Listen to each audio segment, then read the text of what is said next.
Guys, today's podcast is in partnership with Co Solicitors, experts in serious and complex criminal matters.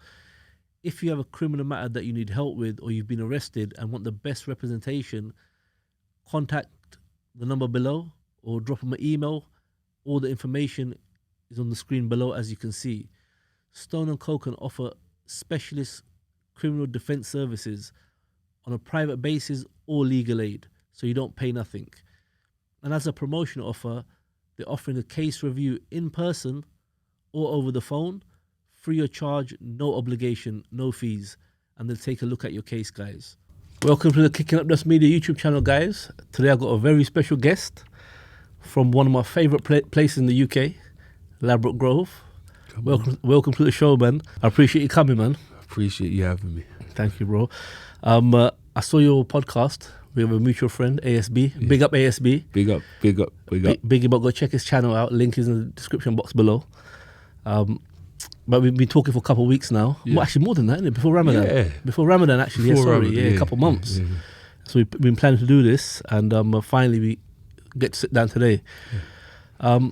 When we start, I like to start from the beginning, your background and stuff, because I don't personally watch full podcasts myself. Mm-hmm. So I personally don't know the details of your background myself. Yeah. So I just want to start from the beginning, is where your parents are from and where you grew up and stuff. Okay. I grew up in West London, Ladbrook Grove area, Notting Hill, Edward Woods Estate. So Edward Woods is just before Shepherd's Bush. Okay. So it's just the end part of Ladbrook Grove. Where's your parents originally from? Jamaican. Both of them, yeah? Yeah, both of them. And you were born in the UK? I was born in the UK, yeah. Hammersmith. You were born in Hammersmith. Yeah. Ladbrook Grove is a very multicultural area. Very. There's very mixed Moroccans, white people, black people. Somalian, Albanian. Everything you got there, white, everything. That's why I like it. Yeah. So I spend a lot of time around, Portobello. Yeah, I love Portobello. And places like that, man. It's a nice vibe in the summer, man. Brilliant vibe. You don't want to leave when you're down there. People don't even know because they ain't been there. No, they ain't been, but come down, you'll like it there. Yeah. Fresh food, everything. The markets, innit? The vibe, yeah, clothes, everything, man. It's just, it's like being on holiday, but in London. Do you know what I mean? It's nice. For real, it is. I was there a couple of summers ago. One brother was opening a Jamaican roti place. Yeah. I don't know if he opened it then, but he was looking to open it there. So we went down and had a look at it, but it was just packed out. Okay. The whole place, and people from different ends go there just to chill, innit? Yeah, different ends, different parts of the world. Everyone's just there from Friday to Sunday. It's just vibes in. It's nice. So your parents must have came over in the Windrush generation, right? No. My mum's parents, they came probably in that time. Okay, so your grandma came here initially? Yeah. Oh, that must have been the 50s, isn't it? Probably, yeah. It probably was about the 50s, those times, because my mum was born in the 60s. So, yeah. That was the first kind of big amounts of people that were coming over. Yeah. And it must have been strange for them, man. I haven't really spoke to my grandma about times like that back then. It was deep, when you do the history, especially West London. Yeah. Notting Hill and places like that. Yeah. There was a lot of resentment against the black community. Yeah. People died and got killed. Yeah, I got told the blacks, they fought against the Teddy boys, and they used to come in the area and try to break up all the places and the shops and stuff like that. I was actually reading about it the other day. Yeah. And whatever. So there was a couple of very serious incidences that happened that kind of sparked a lot of things. Yeah. I think one of them was in Notting Hill, I think. Yeah, because I think Notting Hill or was it Brixton who had the first riots? That was 81, yeah, I think. 81. I think it was 81, I'm pretty sure, yeah. You see, growing up, where you went to school local in Grove, yeah? Yeah, I went to Oxford Gardens School, that's in Latimer. Then secondary, I went to Northwest Minister Community School, that's in Harrow Road. How was your behaviour like at school? I went to school every day, to be fair, and I loved school, but I couldn't learn, to be fair. I didn't really learn.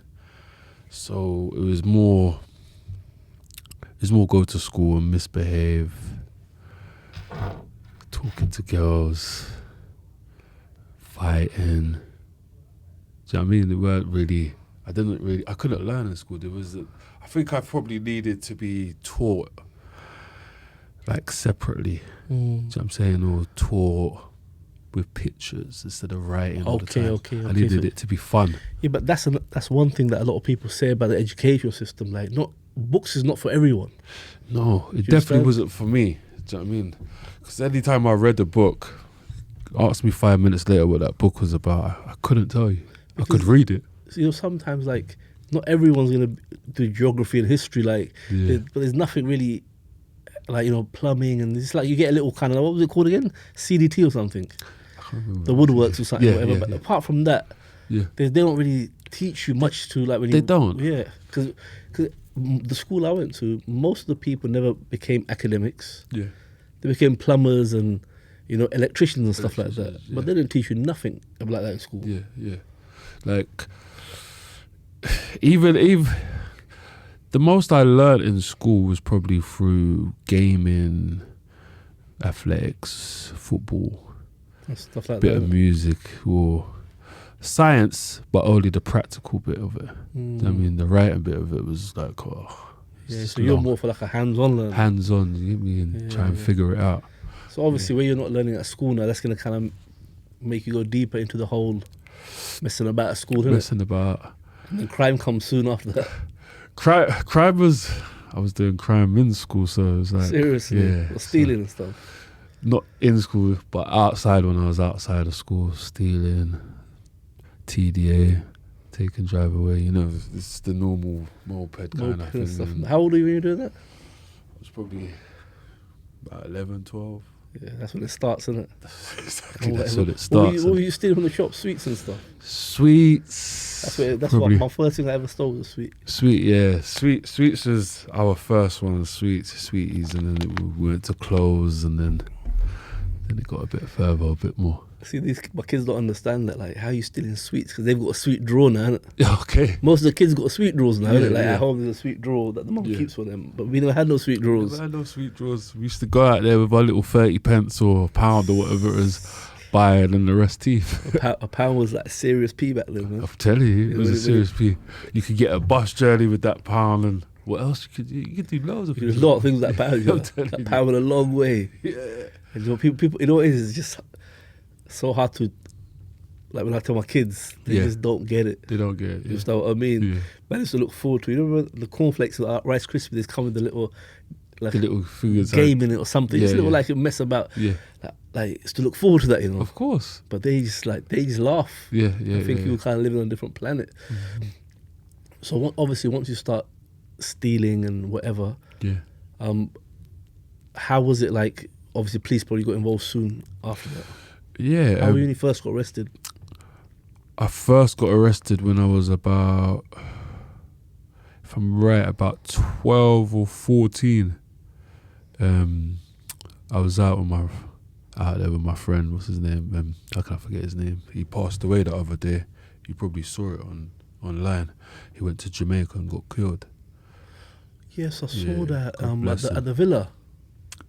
I couldn't really tell you, but I know he got killed in a villa or Got on shot the dead? beach or something. He got shot about 7 times, Yeah, I think. saw that. Yeah, God bless him, man. Sean Patty, big him up. big But- milestone. Yeah, first time I got nicked, I was with him. We was out there, wanted to ride some mopeds in it, but the olders just lashed some mopeds. But he knew where they parked it, so us with our fast self, we went round there, took a couple bikes, ended up getting a chase about 5 minutes later, got away, but then the feds came back and they knew us because we was walking about after, and they picked us up, put us in the police station. That was it, but I was shook.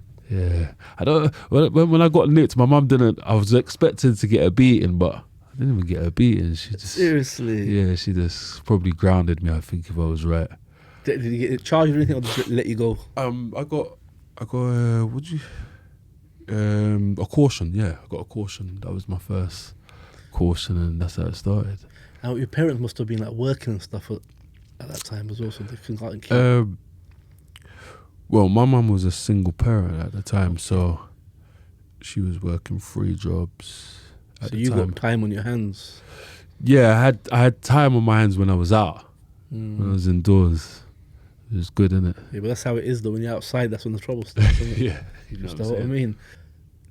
When you got arrested, did you learn anything? Like you thought, you know what? Nah, I don't want to get nicked again. I don't think I learned anything, to be fair. The most I learned is probably when you see feds and you do something, they run away. Yeah, don't just think you can walk and talk it out. So obviously that's the first time you got nicked with your brethren. Like sometimes people even get a little bit gassed up in it. Yeah. Like getting in that police station, coming out, you think you're the man. Yeah, but when I was only 12, he was probably about 7 or 8. So. He was 7 or 8. Yeah, he was literally, because he was out from. Because where I used to live in Latimer, the kids they weren't really like a state. So I used to go to Edward Woods, where my nan used to be, and that's where all the kids was outside. Okay. The outside kids. You know. So, did you finish your school studies or did you just drop out? I did finish my school studies, but I didn't study for it.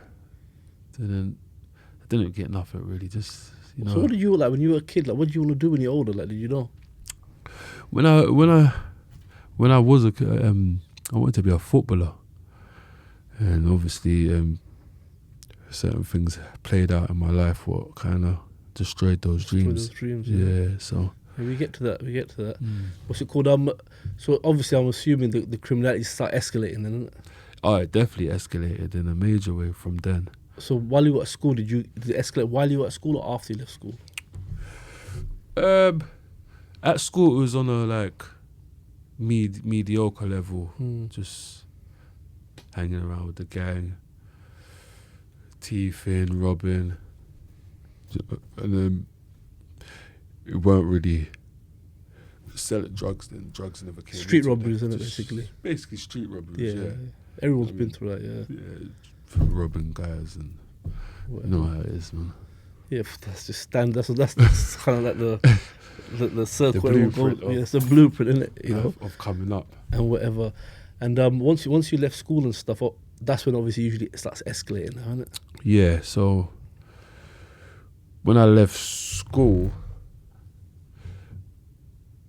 I was still riding the bikes. The bikes was like my thing, but I crashed on the bike. That ended up mashing up my knee and my hip. So from there, it was just all downhill kind of, do you know what I mean? Started smoking. Started robbing more and started Smoking? What do you mean when you say smoking? Weed. So what smoking? Oh, you started after 16? Yeah, so I started smoking when I was about 18. Okay. Yeah. Because you had nothing to do, you were at home with your leg mash up. Leg mash up. Nothing was going on. The pain, I needed to smoke because of the pain. You know what I'm saying? You know what I mean? But that's how it started, really. Yeah, smoking. Yeah, okay. It started late, really, to be fair. Okay, yeah, that is kind of late still. And all of that. Yeah, you want to put him. That's a lot of the footballers try to stay away from the weed. The ones who are trying to be footballers, yeah. The drinking and all of that, but I had a few friends that were doing that as well. They were staying away from the weed. Yeah. And whatever, because that was the era when a lot of men wanted to get into the football thing, isn't it? Yeah, of course. And now it's a rap thing, but back then it was the football thing. The football thing. Yeah, I remember that still. Yeah.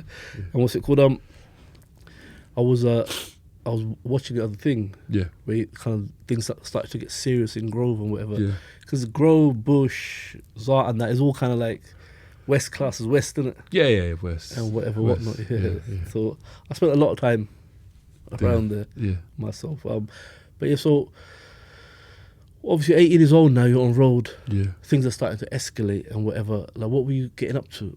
Beefing, hanging around with the gang. Selling drugs. Running them. Back then when we were selling drugs, I was young. I think I was doing a lot for my age at that time. Do you know what I mean? Definitely, yeah. Breaking it down in Pebs, get 2 Zs, do that in a day. Get excited, get a bit greedy. My man's got half a box over there.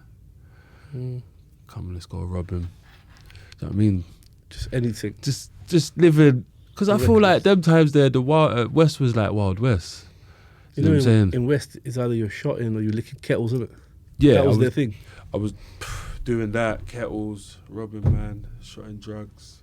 One of my elders used to drop me grub at them times there. He used to say, you're very good at like doing what you're doing, like selling drugs and that, but you can't rob And so, and rob Rolexes and whatever watches and then sell at the same time. You're not gonna prosper. And then you got beef on top of it with Bear Man. Yeah, you're gonna find it hard, and obviously I didn't listen. Found it hard. but West is that was the scent of licking kettles, though, isn't it? Oh yeah, like I could be broke, literally. That's true. Come out, literally 10 minutes, an hour, clamp someone, watches, jewelry, earrings, gone. I'm up again. You know that word when they say clamp someone? I Yeah. only ever heard that word from Westman. Yeah, From no one else. straight. That's the clamp, innit? Yeah, the whole What's sleeper, Yeah, boom, boom. gone. People, because South, they were more kind of the banks, innit? Yeah, They were and into the agents steaming or whatever, yeah. running up the banks. And West was like kettles kettles and boxes. or you're shotting food. Yeah, That's it, one of the that's other it. ones. Yeah, I remember that, man. That was 90s, early 2000s, isn't it? Yeah, Yeah. 90s, early 2000s. Early 2000s, yeah. So what's strange is that you kind of follow your peers, isn't it? Because that's what Yeah. your peers, they set that pace, isn't it? Yeah, of course. So you were just following what they were doing, the blueprint. Yeah, like certain things, yeah. If I'd be right, they were probably following me. That's what I'm saying. And I was just, yeah, I would say that most of them was probably following me at the time, trying to do their thing. So how did you, because it led up to you getting stabbed multiple times, isn't it? So I was beefing a set of man them Yeah. in West. We was beefing. This started when we was about 14. Yeah. But that time when I got stabbed, that same, because I just left the hospital from my injury, The bike accident. the bike accident. But I was still active. I couldn't really. Mm. I was just wild. These guys, they didn't really want no trouble. Do you know what I'm saying? But I just wanted trouble. Yeah. Like, what are you doing around the area? So I ended up robbing. We ended up beating them up. Yeah. You know what I'm saying? Quite badly. Later on that day, they rounded up. Came back and done their thing. You know what I mean? Caught me slipping. Quite a lot of them, innit? Yeah, there was a few of them, probably about 30, 40 of them. Might have been more, but yeah, there was only about 9 of us there. But the end of it, there was only about 4 of us. I stood tall and... Stood tall. I mean, How many people got stabbed? only me to be fair, How many at that times? time. I got stabbed 14 times that time there. 14 times. Yeah, so, but I didn't feel it, so Yeah, when you get stabbed, you don't really feel it, man. well, the adrenaline, I was getting rushed, so the Mm. adrenaline, I'm fighting back. Yeah. But if I was probably still, I probably would have felt those. Probably wouldn't have been there, to be fair. Do you know what I'm saying? When you realised you got stabbed, how did you feel? How did I feel? I knew I got stabbed because I knew they came to do stuff. Do you know what I'm saying? Yeah. They never come like that before. But because I felt wet, Mm. I felt cold. Not cold at that time. I just felt wet, so I knew, and my face was bleeding. It was like, because that's where I got that scar there Yeah. from. They stabbed me in the head there. Yeah, I see it. Yeah, I felt wet, so I just started taking off my clothes, wrapping myself up, tying it. Yeah, so that's what I was doing. Did you man. lose consciousness at any point? I didn't until I got into the ambulance. My brethren Dollar came in the ambulance with me, big him up. Yeah, I was just talking to him. He was talking to me. And for some reason, it just went black. I just started picturing, just loads of pictures in my head. Just going pictures and pictures. Pictures of what? I don't know, just things I've done in the past. Seriously? Yeah. So it's just, and then it was just like, at the end of it, there was like a banner. Walked through it. It's like a white banner. I walked through it, and then I woke up. That was it. How long were you unconscious for? How was I unconscious for? I can't really tell you that. To be fair, I just woke up. Woke up. But In the ambulance, yeah? yeah, I was in the ambulance. Then I started seeing things, and then I started shaking. That's what I remember. Must been loss of blood or something, man. Yeah, I think I probably, or the shock. I think it was more the shock. Yeah, when everything's calmed down now. Yeah, Boom. because I was calm and nothing. I was talking to my friend, but then he got a bit upset, innit? Yeah. Yeah, so I think that's when I started shaking and Passed out. Passed out, yeah. You know, I don't know why, looking back now, hindsight, yeah, when things like that happen, why we don't learn nothing. Yeah. Like nothing, you know? Yeah. I don't know what is the environment, peer pressure, I don't know what it is. Yeah. But you know, when, like, listen to it now, you know that how serious that was. Yeah. But it's like when you're there, you don't even like take it in how serious it is. Yeah. Because I don't know, maybe part of us was trying to still put up that face in it. The image. You understand what I mean, or whatever. And whatever. That's a deep story, man. Allah saved you there, man. No. 14 times, man. Most people would have been rubbed out after 3. Yeah, and after 1, like, Exactly, man. I've got a brother. His name is Stretch. Yeah. He got stabbed in the back. He was paralyzed. He got paralyzed. So I'm saying, so you can get stabbed once, he's dying. But luckily, God was with him as well, and he was only paralyzed for about 2 years. He's all right now. He's all right now. He can walk. I see that, man. You Sometimes, man. Yeah. 14 times, bro. And you're still joke. here. Yeah, That's a blessing in itself. God bless. Do you understand, man? Like, look, I remember that kid back in the day. I think it was from Peckham. He got hit in the leg with a broken bottle. Yeah, died, man. Yeah, I know. Just once. Once in the leg as well. And I think it was a broken bottle, you know. Yeah. I don't think it was a shank. I think it was a broken bottle. Yeah, I think it was. Look at that dead, man. Deep. And whatever. So sometimes, man, you know what? It's only now you realise how detrimental that situation was. Yeah. And whatever.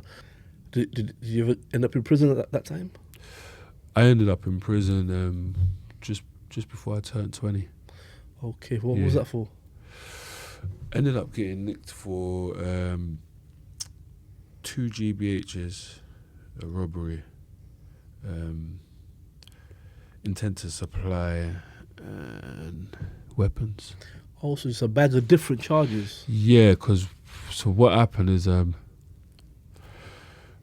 my brother had some problems with some guy out there. Some guys came in, told me. I said, come, let's go back out. But he thought it was the guys what we were beefing. But it wasn't. As I got there, I realised, these you got it kind of twisted, you know what I'm saying? It's not even these guys, but I couldn't even tell him that because by the time he's come, it's just all mayhem. It's on. We done what we had to do. But at the end of it, it was like mistaken identity. Why, it wasn't even the guy. It wasn't even the guys. Do you know what I'm saying? Who we thought it was. Who he thought it was. Do you know what I'm saying? Him up. Yeah, we ended up cutting half of his ear off. No way. His hand was severed half off. The guy was... Yeah, and... Did you get nicked straight away? I got nicked the next day, but what happened is, after all of that happened, whatnot, I've gone out, I've lit a couple watches, brought them back to my house. But when I've lit the watches, I'm watching someone lick the watches and I've robbed them. Okay. So they've licked a man and a woman's watch. I'm watching in the corner, this bro. He's gone round the corner, I've followed him round the corner. Clapped him. So I've got 2 watches now, I'm up. I've gone home, just before I've gone home, I've reloaded. Bought about 2 in the blue. Part that up. At home? But it's all at home, because I'm thinking, This was like 3 a.m. I'm thinking. It's a quick thing, yeah. Quick thing. As soon as tomorrow morning comes, go in, take that out. Didn't even get a chance to do that. Put my head down for like 3 hours. Bam, the door comes off. But I could have hid certain things if I listened to my dog, but because I was so tired, I just thought, I'm not even getting up right now. So you've got the GBH charge hanging over your head, and now this happened. Yeah, and then obviously they found, as they coming in the house, they've kicked off the door or whatnot. Took me out in my boxers and my brothers. But what's happened is they've nicked me for all of those things what I've told you. Yeah. But it should have been handling stolen goods. They done you for the robbery. They done me for the robbery because what's happened is the guy, he wanted to do ID parade. They wanted to do ID parade. But what they've done is when they've brought me out the cell, he's walking past at the same time, and obviously the police have told him and that's the guy. But it wasn't even me. I robbed someone else. So you robbed the guy that robbed him. Yeah, exactly. So I was like, so I had to kind of hold that one. Can't say nothing, innit? Can't say nothing. Cold. Got caught for the 2 Zs and the Q. Was it budge? No, it was white. White, Still. okay. I was never really a budge, man. Yeah. Do you know what I mean? That's still A class, isn't it? It's still A class. Yeah. But and then done me for the weapons. What You know what I'm weapons? Knives. So I had loads of swords, but it was a sword what cut is. Okay, what I'm saying? so they found that. They found the actual sword, what done it. My brother's one. Yeah. That You know what they call it? What's that? When it rains, it pours. Yeah. That it just came all at once. Hey, that's the road, man. When it rains, it pours, man. It all comes at the same time, boy. 1 minute you're good, and the next minute, boom. And that's what I always tell these youths. You see, when it comes, there's no stopping it. There's no stopping it. You don't even see it coming. Yeah. You just kick it one day, 48 hours later, sit in a prison cell. Yeah. Looking at birds. And it like, raw. How did that happen? How did that happen? Yeah. Just what I mean. That's exactly how it was. Like, Yeah. how did that happen? And I was so careful. I thought I was anyway. But I know a man that would like gone from a nightclub into a prison cell within like 72 hours. Oh, God. And they're sitting there thinking, right, how did that just happen? Yeah. Because that's the nature. Because that the nature of that life is you're always on a knife edge, isn't it? Yeah. You're always. Isn't that saying they got to be lucky once? You got to be lucky every single day. Every day. And that's exactly how it is. Yeah. And whatever. It's real talk, man. It's real talk. So did they remand you after that? Yeah, I got remanded. Yeah, because they weren't going to bail you now because you're on bail for the GBH and now the food and the kettles are done. Yeah, I'm done. So I went in.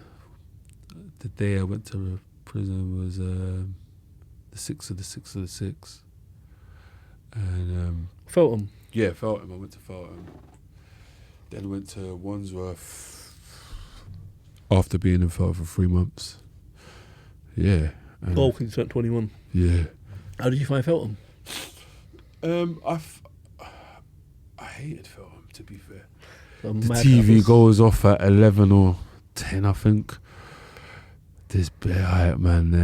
Everyone's got a point to prove, do you know what I'm saying? Pure violence. Pure violence. The day, there's and everyone's playing snooker, table tennis and all of that. I started playing it, and then it weren't my turn. Next 2 guys started playing, started fighting. One picks up the ball or 2 with balls, one picks up the stick, but the guy with the stick has ended up pushing the stick up in the guy's nose. It's come out, his eyes will come out, kinda. So from there I said, you know what, I'm not even playing prison games. Prison games are long, I'm not, you know what I'm saying? I could tell that should be a beef, man. Yeah, so I just thought, I got to get out of there. So I went to Wandsworth, but Wandsworth was more mature, but it was way more violent than youth. It's kind of a more kind of a serious type of violence. Yeah, serious. It's got to be for a reason. You know what I'm saying? Yeah, of course. Yeah, exactly. In Feltham, it's like anything. Let's just Yeah, that's kind of youth offenders generally. Like it could be just over anything and whatever. I think I can't remember exactly what happened. I think 2 youths, I remember when I was a youth offender, they had an argument over table tennis. Okay. Just an argument of, like, I don't know what the argument was over. So the youth waited 1 or 2 days, got the pool balls, put him into a sock. Yeah. But he rubbed him out. Fucking hell. He rubbed him out over an argument of table tennis. When I say rubbed him, I mean blood was everywhere. I was like, yo. But that's just youth offenders. Yeah. Because they're not thinking, they're trying to prove a point, trying to get ratings or whatever. Yeah. With adult, it's a bit more calm. Yeah. And a lot of the issues are much more serious though. Yeah. So how long are you remand for they sentence you? 8 months. I suppose, how were you there? Like, did you get into any issues? But you seem to be like a kind of a calm guy, get on with people. I didn't get into any issues at the start. To be fair, I was kind of alright. Got along with people. Yeah, people you seem to know me. to just regulate with people or whatever. Yeah, I was alright, man. So that's probably a better move for you than Feltham. It was definitely a better move because Feltham, doesn't matter how alright you are, something's coming your way. How long did you get? I ended up getting 7.5 in the end. Oh, that was a bird back then, man. Yeah, for me it felt like a bird back then, especially because it's not halfway back then. That's why. No, it was halfway. I just missed that one. Oh, you just missed it? Yeah, just missed it. Okay, so you just going to do 3-9 out of that, basically? Yeah, I had to do 3-9 out of that, but I ended up doing 4-7. Why? Yeah. Extra days. Okay. Phones, drugs. Yeah, so you missed the halfway thing. So basically, just before that, so it was like, you go for parole halfway, if they knock you back, you do 2/3. Okay. So on a 7.5, you would do a 5 if you don't get paroled. Yeah. And so but that also around the same time, I don't know when it was. So first it was the actual prison governor that would give you days. Oh. So he would give you 7 days and 4 days and 2 days. Yeah. But then they changed that as well, with the adjudicator could give you days now. Okay. So the adjudicator comes from the magistrate's court. Yeah. Once a week. Yeah. Phone charges, whatever, 14 days, 20 days, it just keeps going up. Yeah. Whatever. So you done 4 years, how long? 4 years, 7 months. So you done nearly 10 months over your bird. Yeah, basically 10 months over my bird it was. And what's it called? Where did you go from Wandsworth? Coderley, the Mount, 10, that prison in Norwich, Blunderstone. I was reading you done 21 jails or something, right? Done loads of jails, man. But why so many? Why you were getting caught regulated? Because like every 3-6 months or 4 months, I'm off in it, regulated. Off your own choice? No, not of my own choice. No way. Regulating, I'd love basically. to do that of my own choice. Yeah, regulating. Yeah, I was up to no good in there. Okay, so they think you're up to certain activities. They just Basically, keep shipping you out. Keep shipping me out. Yeah. But Westman, I know for hustling in jail. Come on, man. We have to get this hustle going. Whatever. So what's it called? Did you get into any issues in prison? 1 or 2, but nothing major. It was more like my man bumped my parcel. Okay, so I gotta go and fix him. Go do your thing or whatever. Yeah, or he hasn't paid. Go punch him up and. Yeah, but I was more, man, like I would send someone in to go do that. I would like once or twice. I'd done it myself, but. Yeah, but in jail, when someone like bumps with the parcel, you got to kind of do something. You got to, innit? Yeah. You know what I'm saying? You got to, because people will talk and then it's peak for you. You know what I mean? Yeah. I don't know. Sometimes you feel you got to do something. Yeah. Like, yeah, there was a situation like that where I kind of had to. You felt like people are watching, innit? Yeah, because this guy was like my friend. Do you know what I'm saying? And he was kicking it for a couple of years. He was getting a couple parcels over the wall for me. This was in Wandsworth actually at the time. When we started, and then we went to the Mount, and then we was doing the same thing over the wall and that. But for some reason, my parcel just never came twice, which normally it would. Do you know what I'm saying? But then we kind of done a little investigation and found out that my man kept the parcel. You know what I'm saying? So we had to kind of go in there, stripped him, whatnot. And find the parcel?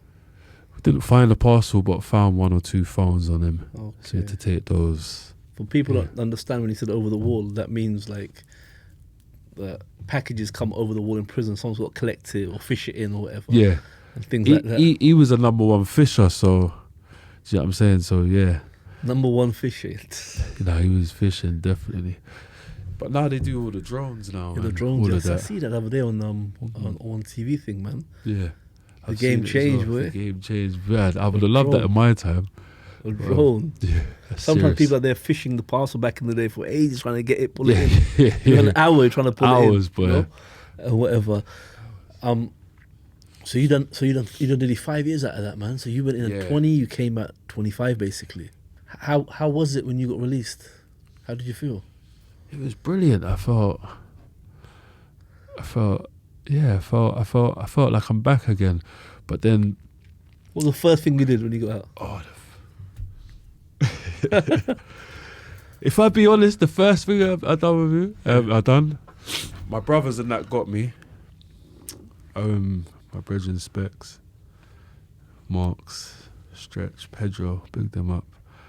They came and got me. Because I got released from the block. Because I was in the block for like coming 8 months.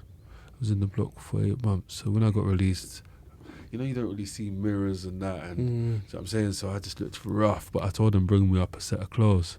Just took everything off outside the prison and put on new clothes. So we're driving down the motorway. Obviously, I had a little change on me, whatnot. But these little, they're on stuff, innit? Yeah. They don't care if I just come out of prison or not. Yeah. We've parked up, got back to West. Yeah, they ended up putting someone in the boot. The day you got home. The day I got home, the same hour, the same. It took us 2 hours to get back. When we got back, they've cited someone. On site. Yeah, they put the bray in the boot.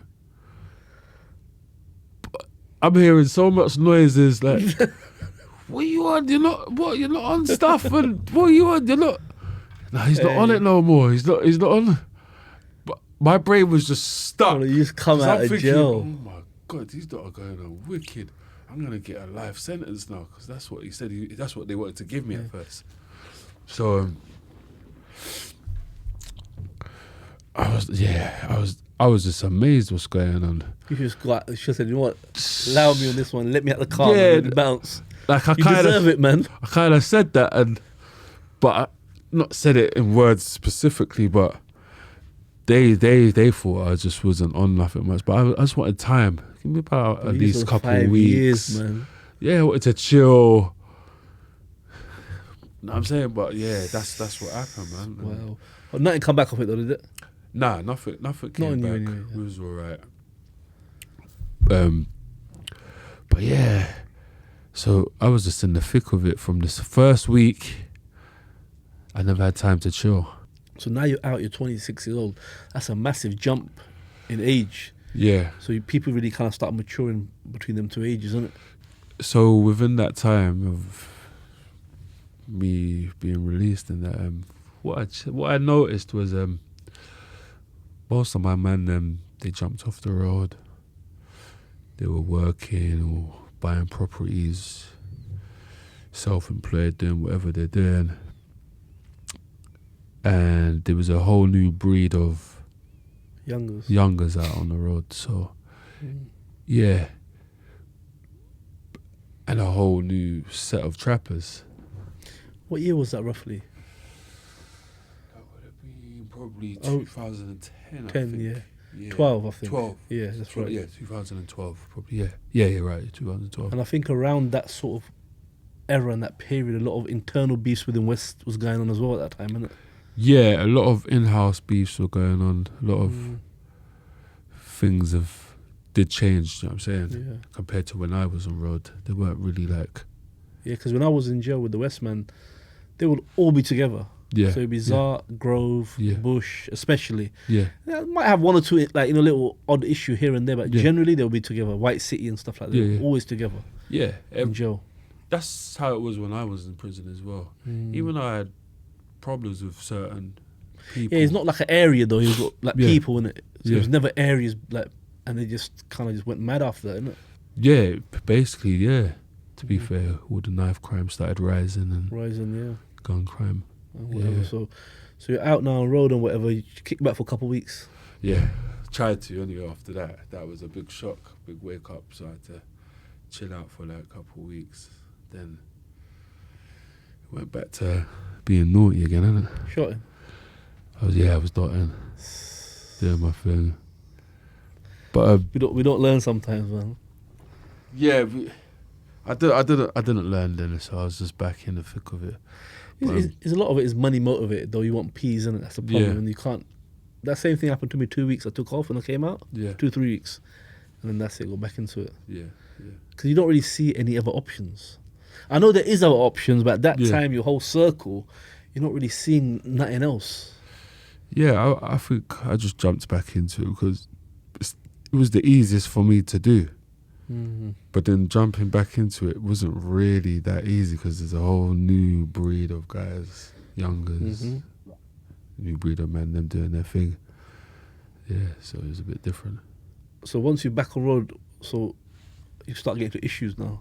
Some issues followed, but it was more the issues what I came across at that time was more like the man them who I was with, their issues, what they ended up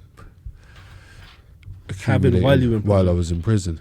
So a lot of things happened while I was in prison, which if I was out, I don't think it would have happened. See what I'm saying?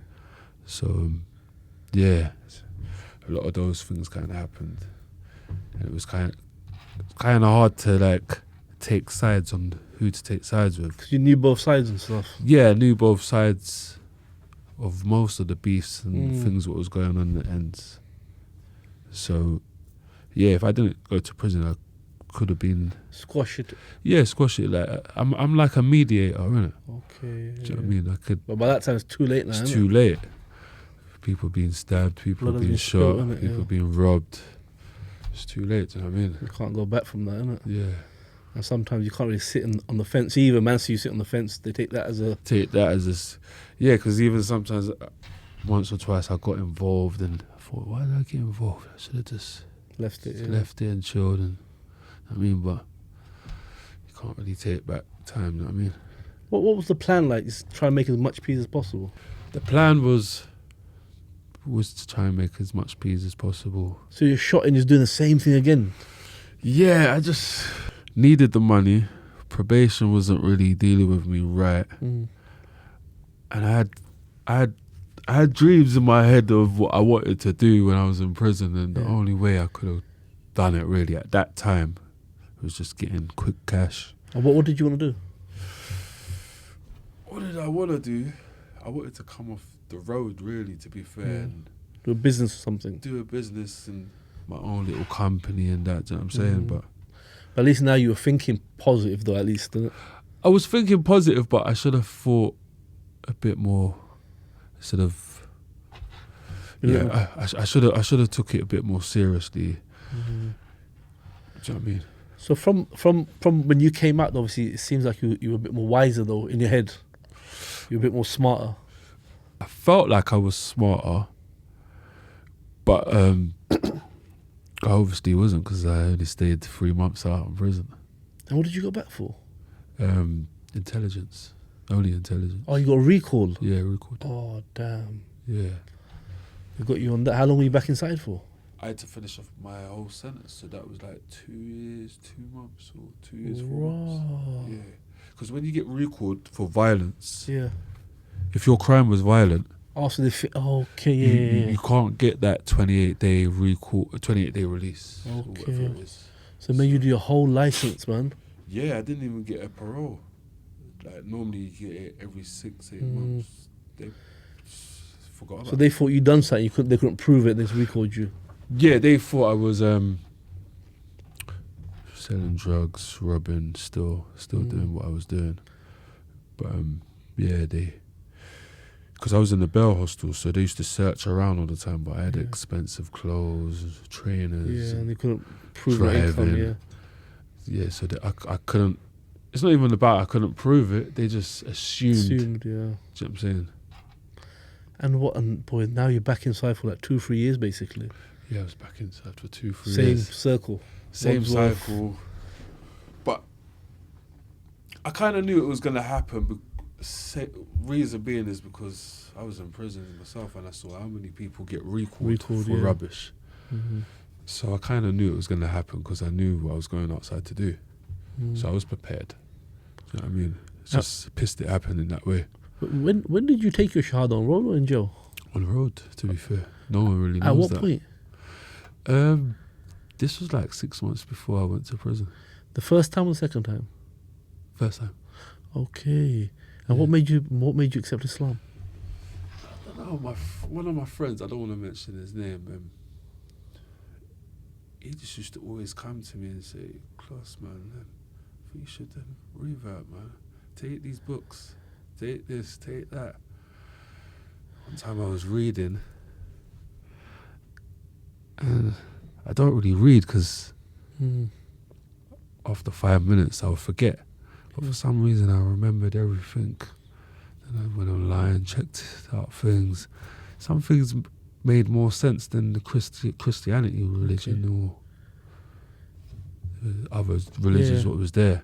And most of my friends were Muslim anyways. Not like I was following them. Yeah, of course, yeah. But I think it just made more sense to have a faith than have a faith that was forced on me. MashaAllah. So you took the shahada when you were at 20 then, isn't it? Yeah, about 2019, Yeah, 19, 20, mashallah. Yeah. And what's it called? Obviously, in prison, sometimes, did you ever learn how to pray and stuff in prison? Yeah, I learned how to pray. I learned most of Me too, yeah. from prison. Yeah.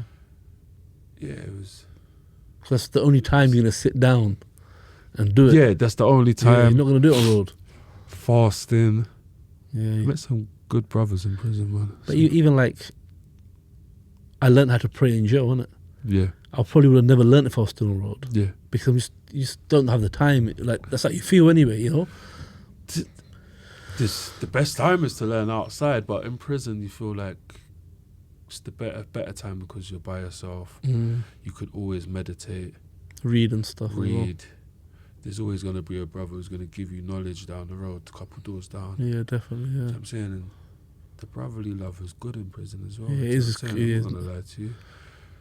If you was down, you could go to a brother and he would pattern you. You hear me? Get patterned up. Do you know what I mean? But I respect all religions, to be fair. No, 100%. You have to, man. You know what I'm saying? So you got to respect people's religions, man. Yeah. But or whatever. So you're back in jail now, so you're landing road 13 more or less, isn't it? So you've done your whole 20s more or less. Basically my whole 20s. And yeah. I'll never get those back, man. So when you came out, what was the plan now? You got no license. Sometimes man get gassed up on no license and I can do what I want. See, you just took the kind of words out of my mouth. So basically, I was focused because at that time I was working in Fitness First. I got my MVQ 1, 2, 3. So I was able to be a PT. Okay. But I just took the route of working for Fitness First. But it didn't last long anyway. It lasted about 3 months. Yeah. And like you said, no license. Yeah, I went wild. And yeah, I turned into a character. What was that? Just vicious, wild, just the party boy. Turned into a Robin, but did it worse than I ever done it. Seriously? Yeah, because it's like I had a chip on my shoulder because I didn't get to see my brothers as much, my mum as much. But what happened is the day I got released, that same day my brother got an 8 years prison sentence. The day you got released? Yeah. So, you know what I'm saying? I was... Yeah, and that bugged me out. You know what I'm saying? Yeah. How many brothers do you got? I got 3 brothers. Oh, you got 3 brothers, yeah? 1 half brother, 1 half sister. You've come out and he's gone straight in? Yeah. Copped to 8 years on that same day I got released. For what? He got that for stabbing. For stabbing. Someone stabbed him in the head. And Went back for him. nah, the same. So did the stab at the same time, same minute. Okay. What happened to the other guy though? He chefed him up. He died? No, he chefed him up about 8 times, 9 times, and he got air ambulance stuff in the hospital. Oh, so the other guy came worse off basically. Yeah, he got worse off, and Only your brother went in jail? my brother went jail for it. Because I think he done him in, but he done him in the bookie shop. Okay. So obviously there's cameras Cameras there. or whatever. You can't beat that one. You can't beat that one. But that's how he got done. What was your mum going through these times when you lot are going backwards and forth from prison? Yeah, my mum's quite a strong person, but I know deep down it hurt her. So I'm saying one brother's gone in, now 2 brothers gone in, 2's come out, 1's gone back in. So yeah, at that time it was probably hard for her. That, you know, with our parents' generation, they kind of like, they don't really show their emotions, innit? Nah, It's behind closed doors. Yeah, it's behind closed doors, but Definitely. my mum's a good person. She probably appreciated that I was in prison at that time, to be fair, because I was running wild, and she always knew where I was. She could phone me. That's mad when you think about it, innit? Yeah. They actually prefer you be in prison, and that's exactly how it is, you know. Yeah. 'Cause You know, one of my relatives said to me. yeah. One of my relatives said to me one time, "I'm actually glad you're in prison." Like, why? Yeah. There were people that are dead out here. Yeah, that's how my mum thought. That's how I thought. I was probably going to die or do a life sentence in prison. And at that time, being in prison was probably safer for me and safer for them outside, for whoever I was coming against. Do you know what I'm saying? And you know what it is, man? It's like, it's a disgusting cycle, man. But it's glamorized so deep now within media and stuff like that. Yeah. Like, it's the thing to do, and you don't know until you're in it, man. Yeah, once you're in it, it's a long way back out to get out of it. So what they say is easy to get into it. It's hard to get out of it. Yeah. Sometimes a lifetime struggle getting out, man. What? It's a lifetime, yes. So it's kind of like, yeah, the things. So when you're out now, you're just going on a mad one again.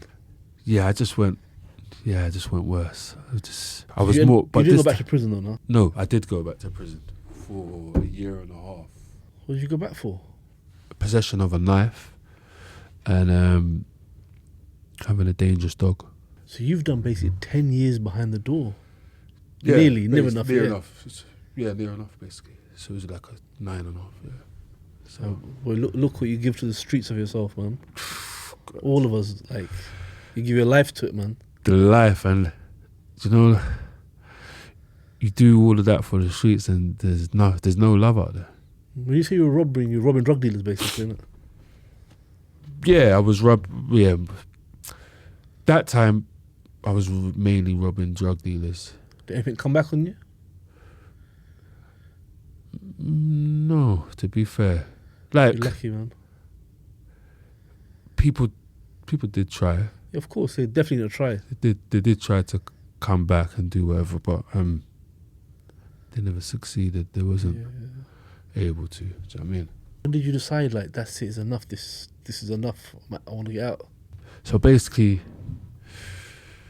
this happened. There was a situation with me and my friend. At the time, Tesco's Earls Court. Don't know if you know. Yeah, I know it's, it, it's massive. So this guy who I called a friend at the time, we was actually having like little problems amongst each other.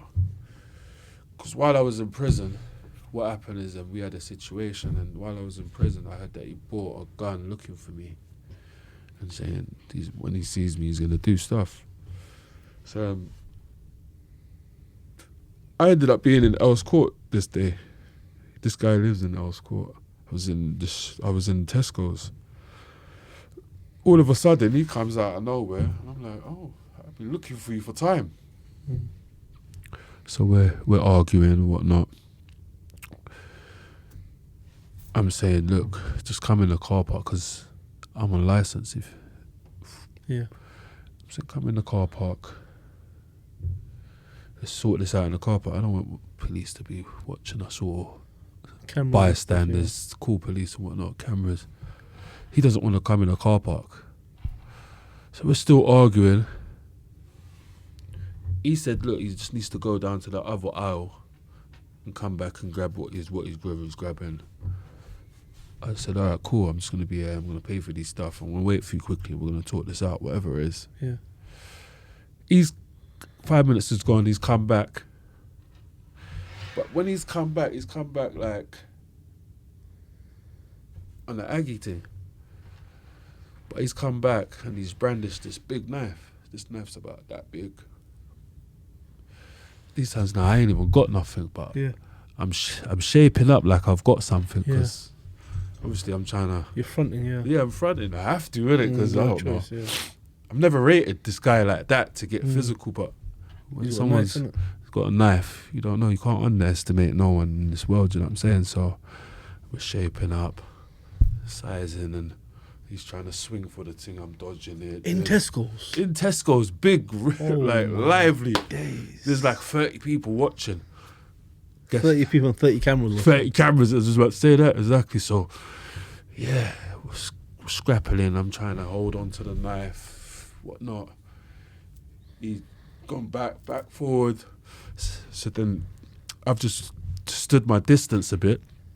He stood his distance. He's put the knife back in his trousers, but he's holding on to it at the same time. But he's still coming towards me. Yeah. I'm shaping, whatever, like, thinking he's going to do something. So I'm just there. I've stood. He's stood. While he's got the knife down his trousers, he's tried to throw a punch with his left hand, but he's missed because I've gone like that. So he's tried to do it again. But I've done the same thing. As I've done the same thing, he's fell forward. As he's fell forward, he's on the floor, face down.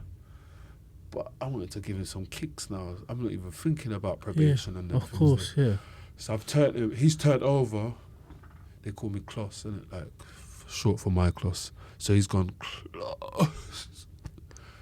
But with his last breath, you know how you see it in the films and they're like, they go, No but he way. said my name. And as I've looked down near his balls, He stabbed himself. a C shape in blood started dripping from his balls. I'm like, no way. So I'm thinking he stabbed himself. Do you know what I'm saying? Yeah. I didn't even kick him, nothing. I just thought, you know what, let me just get out of here. Thus, I've run in the car.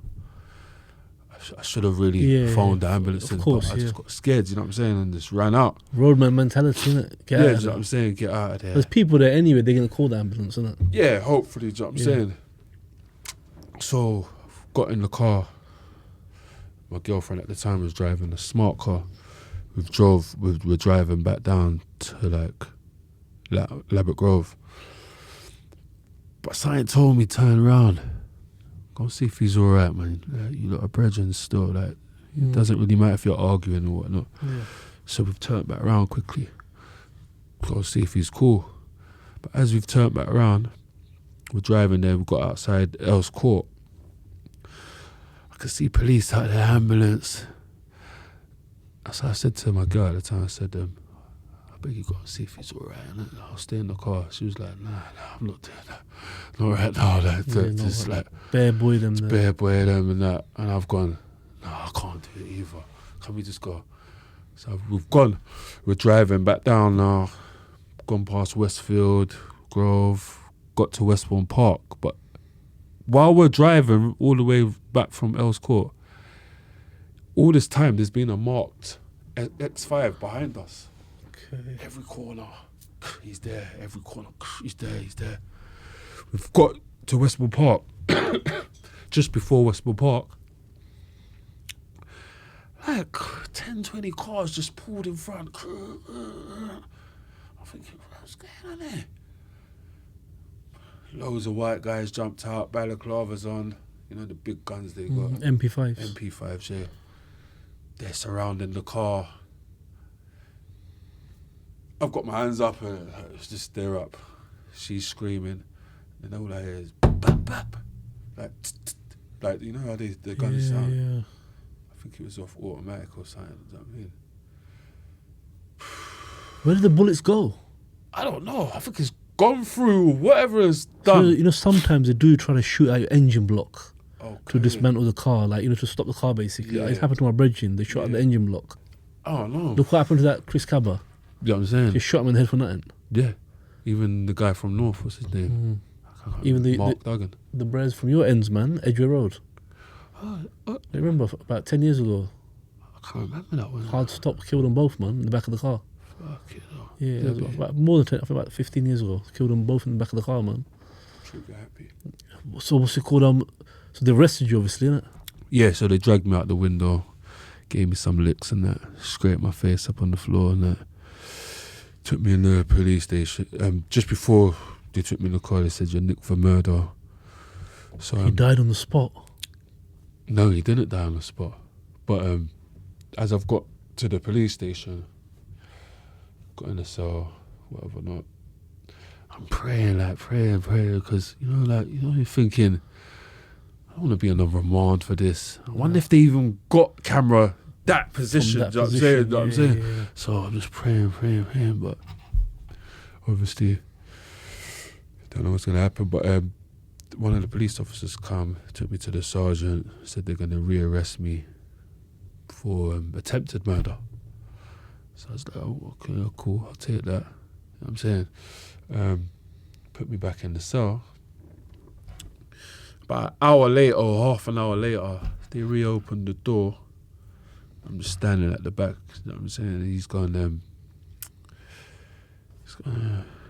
Michael, why didn't you hit him? What? Why didn't you hit him when he was on the floor? Or why didn't, because he's thinking, why didn't I hit him, or why did I kick him, or something, so I'm saying. I just said, you know what, like, you look like he had it. Yeah. Me doing that probably would have been worse. I could have killed him or whatnot, because the injury looked serious. Yeah. It's like, oh, okay. Oh, you can go home now. So I was like, but in my head I'm thinking, this don't happen normally, you know what I'm saying? Yeah. I'm in my plimp. Do you know he's passed away? Huh? At this point, do No, you know? at this time I don't know he's passed Okay. away. But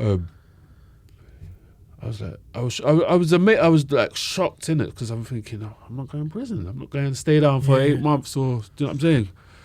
He's like, no, you can go to prison. But he said you might need. I said to him, what if he dies?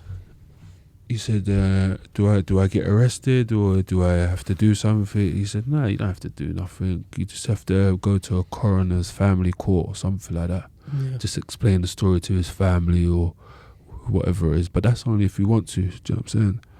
So I said, all right, cool. But I can go now, yeah. He was like, yeah, you can go now, man. Your girlfriend's outside. And that was it. A week later, he died. Yeah. Damn, man. So he landed on the knife, innit? He landed on the knife. It went through his testicles, through his leg. Yeah. Cut the artery. Cut it deep. Yeah. That kind of hit me. That's gonna hit anyone, man. Do you know what I'm saying? It hit me in a You sense. knew him as well, innit? Yeah, and he was a good guy, to be fair, if I'll be honest. There was no intention like that, innit? Yeah, and it played a big part on me, like, consciously. It humbled me a little bit, in the sense of it could have been me, but then a good brother's gone at the same time. Like, you carry knives all the time, like you know what I'm saying? And And for a whole year, it kind of done me. And obviously his family must have been distraught, obviously. Yeah, of course. Were they upset with you? I've really seen none of his family members, Mm-hmm. but he had a baby at the time, and the nan of that baby used to see me all the time, and used to shout out murderer, and whatnot, and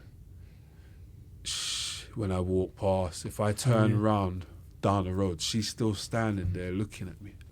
So I'm saying, until one day I had to pull her up and give her the story and tell her, and she kind of understood it. Wasn't it caught on camera? It was caught. It should have been caught on camera because that's probably how I got released. You know what I'm saying? Okay, but they never showed you though, basically. But you know, sometimes people don't. They never obviously showed them what happened. And to be fair, people say if I never went to Earl's Court or never approached him, then it probably would have happened. That's not on you, bro. You didn't go there with no bad intentions, nothing. You went there to go shopping, innit? Yeah. And whatever, so... It's not even that, man. That's just... we say Qadr Allah. Yeah. That's the will of God, innit? Okay. It was an accident, really, you know, if you really think about it. Yeah, it was an accident. Yeah, you understand what I mean? It's like people have shot themselves accidentally before and died. Yeah. You know, it happens, you know. If you look at these countries where guns are legal, Pakistan, America and that, people have shot themselves accidentally with a gun. Yeah. And they're dead. Fucking hell, man. But it's just, you know, it's your time, innit? Yeah. You understand what I mean?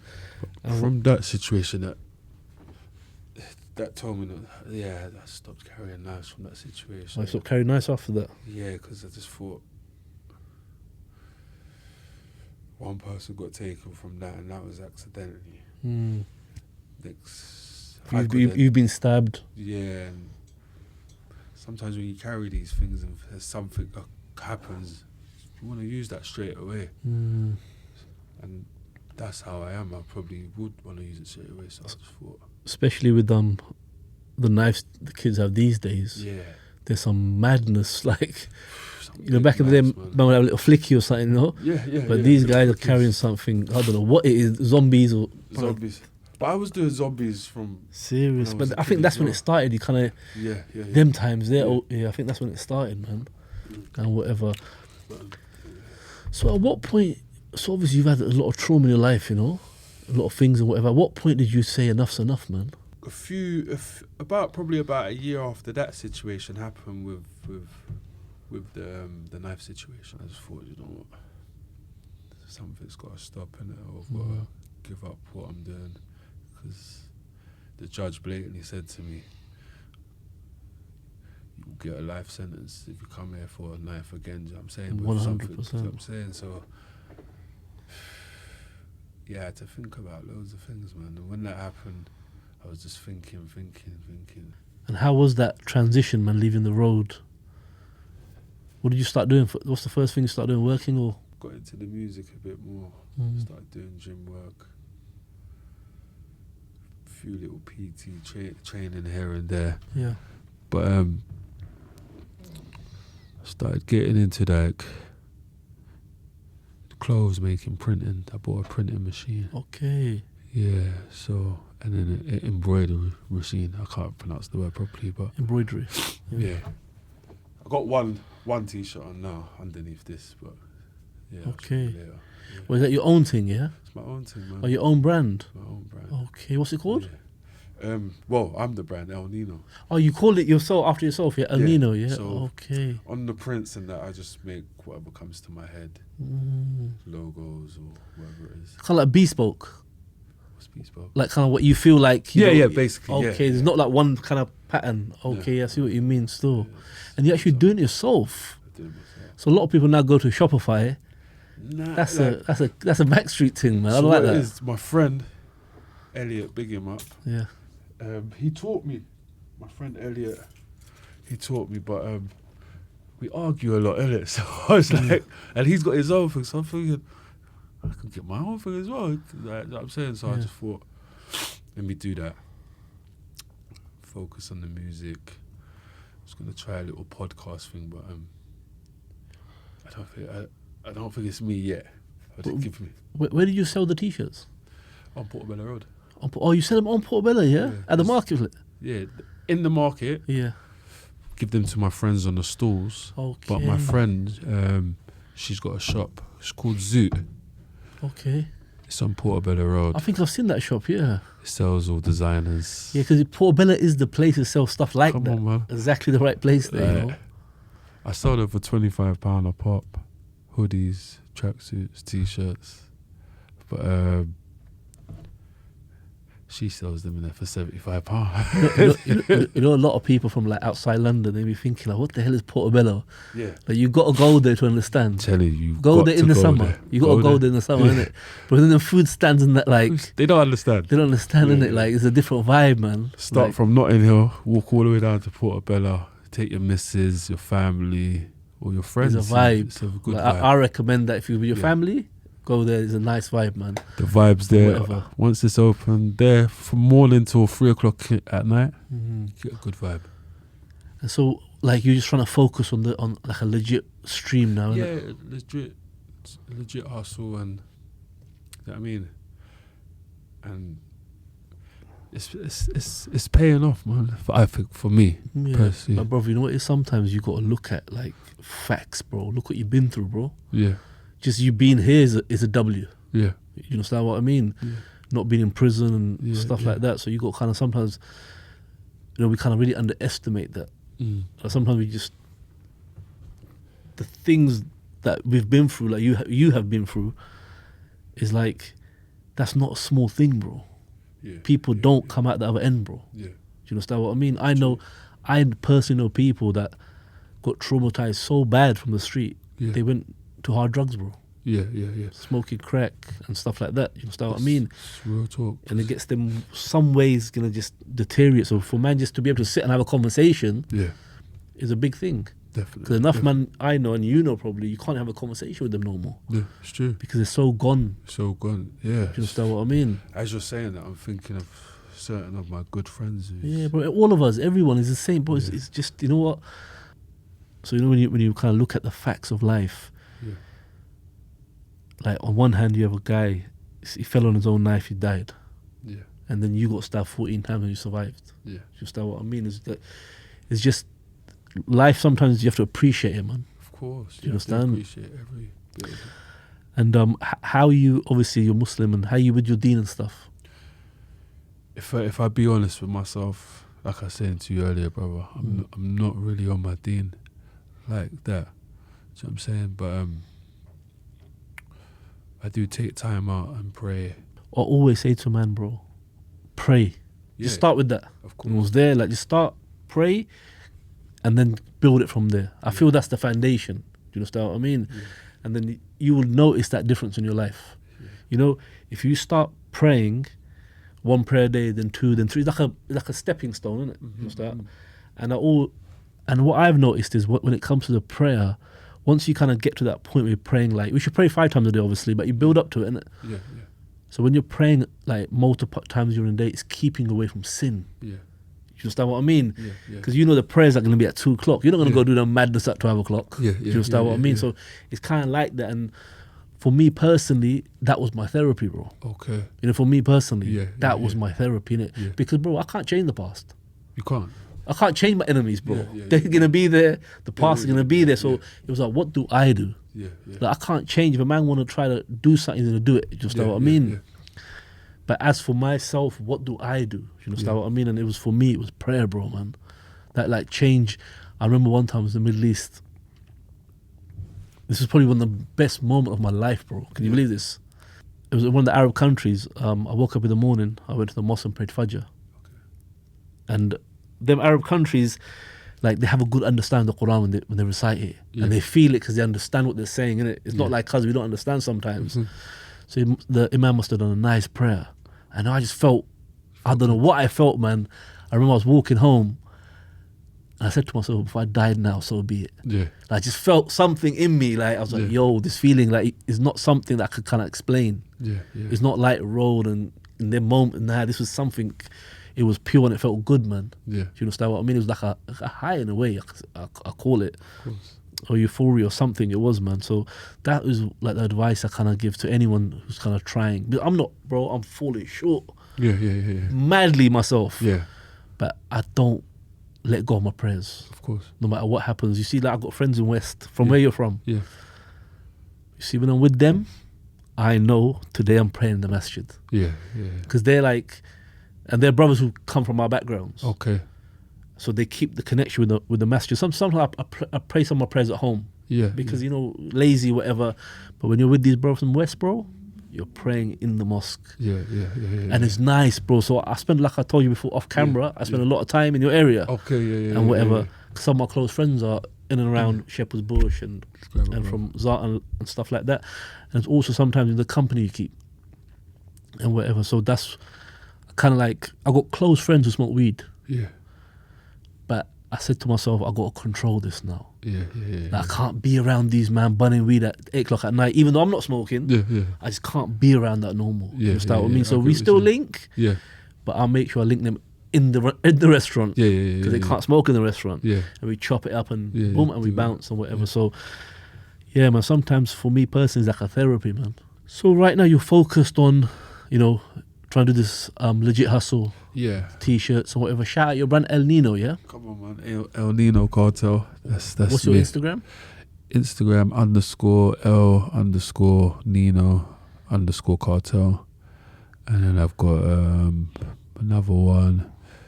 No Face, No Case Entertainment. And if you want any dogs, any puppies, shout me on. Oh, I see you do the dog thing, innit? Not Big XL Bullies, Draco. bro. Whoa. XL I don't even know what XL Bully is, bro. I've got a few of those left. I'm trying to get into a new hustle with the dogs, man, because the XL Bully I thought they banned them or something. They did. So They banned them completely.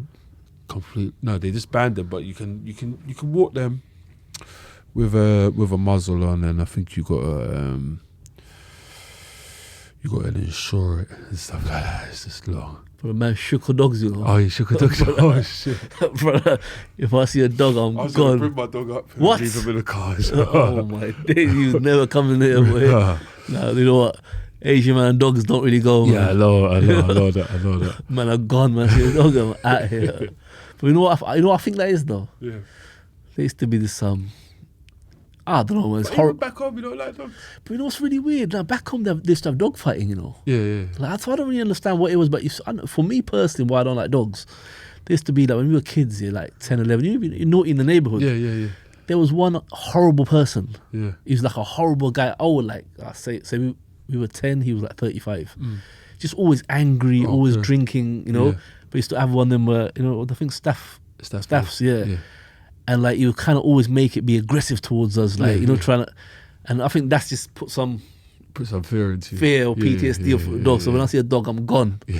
I was like, I don't want to see this or whatever. So I just don't like dogs, man. Yeah. And most of my brothers don't like dogs. Okay. We like one or two, maybe they like them, but me, man, I don't really like pets in general, though. Yeah. I don't like none of them, you know, and whatever. But yeah, bro, man, it's been good talking to you, man. Your life, man, it's been a roller coaster, innit? But you're still young, bro. Yeah. You know, there. Still youngish. Yeah, youngish still, man. Man, still in it. Yeah, still. Do you understand what I mean? So man's still there, man. So it's still opportunity to just kind of do something different, innit? Yeah, of course. Do you understand what I mean? And like, sometimes I feel when you've done so long in prison, Yeah. I don't know, man. Your prison changes people, bro. Yeah. You know, so I find myself even now, sometimes I just want like quiet. Quiet, peace. Just Do you get that as well? peace. Yeah, of course. Yeah, I don't want no Definitely. one around me. I just want it quiet for like like a night by myself. Yeah, definitely. Sometimes That's a ex jail thing, isn't it? I think it is, because it's just you get antisocial. You don't really want to be in loud crowds, and Like for me, I don't mind, but I just need that time, you know. that little time. So what I boil it down to is this, like when you do so many years behind bars, you have to find a way to entertain your own company, basically. Yeah, You have to find a way to enjoy your own company. Of course. You understand? Because a lot of the sentence prisoners goes to are single bang-ups. Yeah. You understand? Most of the ones I went to anyway. So I think you got to find a way to kind of like enjoy your own company or whatever. And I think you just get used to it. Yeah. Like your own company. I think that's kind of what it really comes down to. Where I could just chill by myself for 2 days. Yeah. And I'm cool and I ain't got an issue with it, you know? Yeah, I'm calm, I actually prefer it and whatever. And like... It gives you time and peace to yourself. Like really. if you got a girl, she think you're mad. Like your something's wrong with you, you know what's there. Yeah. And whatever, I'm like, nah, man, it's like, I just need my own space, innit? You know? I think that does come to prison, like you said. 100%, yeah. Solitary confinement, obviously you spent a lot of time in solitary confinement as well. I wasn't the type of person when I was in prison. I'm not saying I like prison. Yeah. I'm not saying that. Yeah. But I'm saying while I was there, it didn't bother me. Yeah. I'm in prison now. I remember I said to someone one time, I said, brother, if you kick off about being in jail, you're stressed out, they're not gonna let you out. Yeah. They're not gonna say open the door, go home. Oh, God, no. So what sense does it make? You might as just make the most of it while you're here. And Yeah. bro, I would read books in jail. Yeah. So I used to read like a 500 page book in like 3 days Okay. and whatever. So when I'm in solitary confinement now, Yeah. pure books. Pure books. And I'm just reading books about anything. Yeah. You know, Yeah. I remember I read a book about a shipwreck one time. Okay. Like, you know, because when you're reading, it's quiet, innit? Yeah. You're silent, you're in silence and you're reading or whatever. So I think maybe it's got something to do with that. But solitary confinement definitely teaches people how to spend time by themselves, long periods of time. Yeah, Because definitely. remember, in there you get no radios, no nothing. No, nothing. Yeah, It's just yeah, you yeah. and your books Yeah. and whatever. That's all you get, man. Have you got a message for especially the youngers, man? I always like to give them a message, man. I'm not gonna preach because I don't think it's good to preach in that sense, like stop doing this and stop doing that. But I will tell them is to love yourself, love those who love you around you, be patient in life, and don't take things too serious. Mm. Do you know what I mean? Because I noticed that enough of the youths out there right now, they're too serious and too into chasing this clout chasing and social media. Try and go learn something, learn a trade, and try and build yourself to not depend on no one. You know Yeah. what? You know what's really mad? I actually said it with one of my other guests the other day. I said that, you know, when we was young, like, no one used to tell us don't do this. It was encouraged more, to be honest with you. Like my elders, they kind of encouraged it, yeah, and whatever. I said, like, you know, like people on podcasts telling stories and, you know, of trauma, but it's real trauma, you know, Yeah, like real traumatic madness and whatever. If you look at some of the stories, some of the guests that have been on there, like real mad things, you know. Yeah.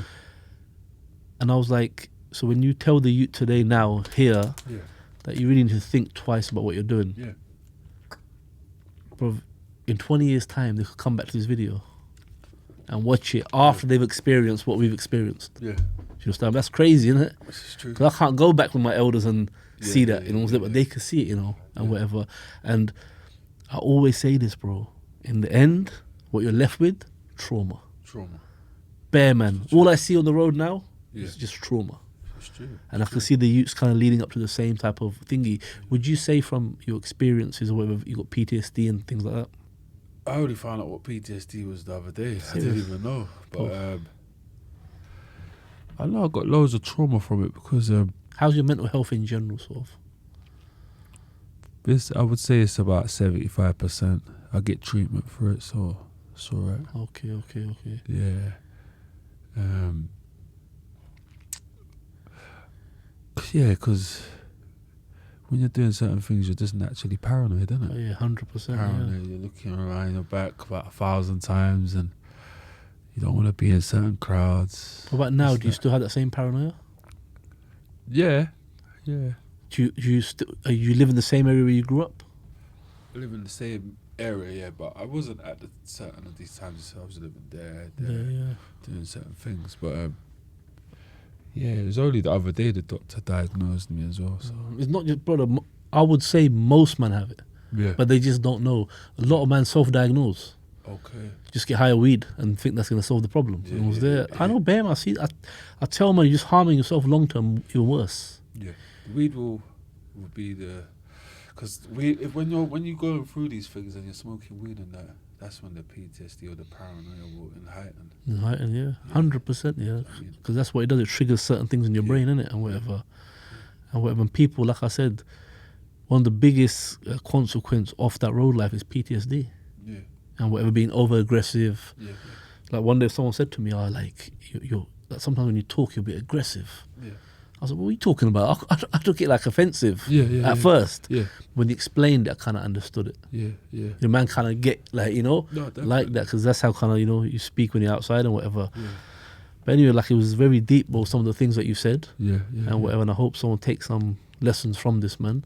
Come on. But anyway, guys, I hope you enjoyed that. And to the youngers, like, think about what you're doing, man. Peace. Guys, today's podcast is in partnership with Co Solicitors, experts in serious and complex criminal matters. If you have a criminal matter that you need help with, or you've been arrested and want the best representation, contact the number below or drop them an email. All the information is on the screen below, as you can see. Stone & Co can offer specialist criminal defense services on a private basis or legal aid, so you don't pay nothing. And as a promotional offer, they're offering a case review in person or over the phone, free of charge, no obligation, no fees, and they'll take a look at your case, guys.